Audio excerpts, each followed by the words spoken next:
Sangli police दलाच्या ताफ्यामध्ये 22 नवी वाहनं दाखल झालीत। पालकमंत्री सुरेश खाडे यांच्या हस्ते या वाहनांचं लोकार्पण करण्यात आलं। जिल्हा नियोजन समितीमधून ही वाहनं मिळालीत आणि यामध्ये एक थार गाडीचाही समावेश आहे आणि या सर्व वाहनांच्या चाव्या आता पालकमंत्र्यांनी पोलिसांना सुपूर्द केल्या।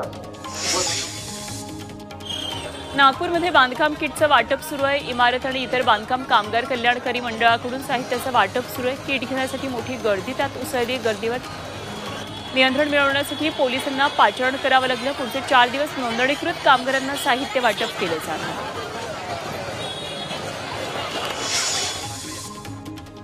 मनसे अध्यक्ष राज ठाकरेंनी नाशिकच्या काळाराम मंदिरामध्ये जाऊन दर्शन घेतलं आणि यावेळी अमित ठाकरे आणि त्यांची पत्नी दोघांच्या हस्ते काळारामची पूजा करण्यात आली। यानंतर राज ठाकरे अमित ठाकरेंच्या हस्ते काळारामाची आरती करण्यात आली। यानंतर दिवसभर पदाधिकाऱ्यांच्या गाठीभेटी होती।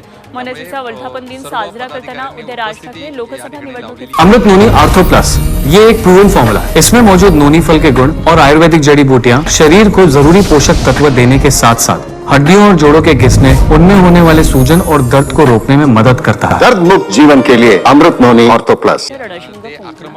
आक्रमक पद्धतीने ते नाशिकमध्ये आलेले आहेत। काळाराम मात्र यावेळेस काळारामाचं शरद पवार आजपासून बारामती लोकसभा मतदारसंघाच्या दौऱ्यावर आहेत। आज जेजुरीमध्ये कार्यक्रम आहे तर उद्या भोर तालुक्यात शेतकरी मेळाव्याचं आयोजन करण्यात आलंय। बारामतीमधील गोविंद बागेतील लोकसभा निवडणुकीच्या पार्श्वभूमीवर शरद पवार कार्यकर्त्यांच्या बैठका घेणार।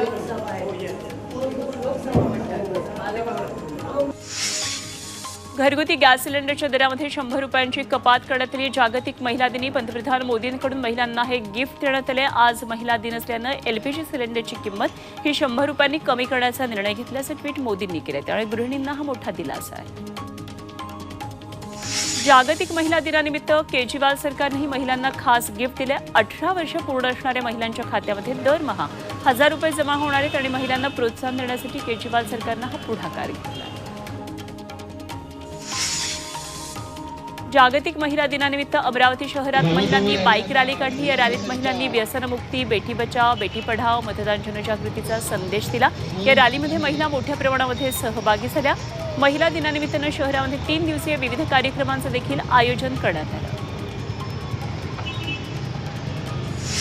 वाशिमच्या रामकृष्ण राठी महाविद्यालयामध्ये जागतिक महिला दिन सप्ताहाचं आयोजन करण्यात आलं। या कार्यक्रमात तृतीयपंथीयांचा सत्कार करण्यात आला।